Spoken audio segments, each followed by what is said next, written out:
must have been 6 or 7 when I lived in Lebanon. The country was ravaged by war at the time, and murders were common and frequent.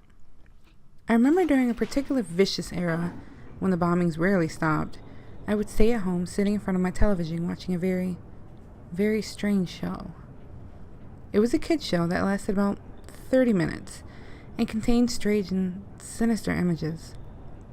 To this day, I believe it was a thinly veiled attempt on the part of the media to use scare tactics to keep kids in place, because the moral of every episode revolved around very uptight ideologies. Stuff like, bad kids stay up late, bad kids have their hands under the covers when they sleep, and bad kids steal food from the fridge at night. It was very weird, and in Arabic to top it off. I didn't understand much of it, but for the most part, the images were very graphic and comprehensive. The thing that stuck with me the most, however, was the closing scene.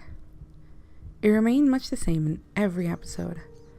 The camera would zoom in on an old, rusted, closed door. As it got closer to the door, strange and sometimes even agonizing screams would become more audible. It was extremely frightening, especially for children's programming. Then a text would appear on the screen in Arabic reading, "That's where bad kids go."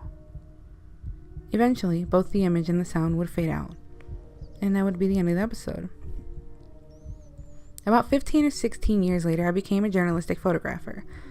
That show had been in my mind all my life, popping up in my thoughts sporadically.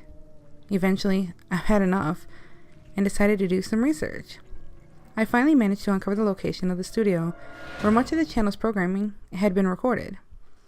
Upon further research and eventually traveling on site, I found out it was now desolate and had been abandoned after the big war ended. I entered the building with my camera. It was burnt out from the inside. Either a fire had broken out or someone had to incinerate all of the wooden furniture. After a few hours of cautiously making my way into the studio and snapping pictures, I found an isolated, out-of-the-way room. After having to break through a few old locks and managing to break the heavy door open, I remained frozen in the doorway for several long minutes. Traces of blood, feces, and tiny bone fragments lay scattered across the floor. It was a small room and an extremely morbid scene. What truly frightened me, though, what made me turn away and never want to come back, was the bolted, caged microphone hanging from the ceiling in the middle of the room.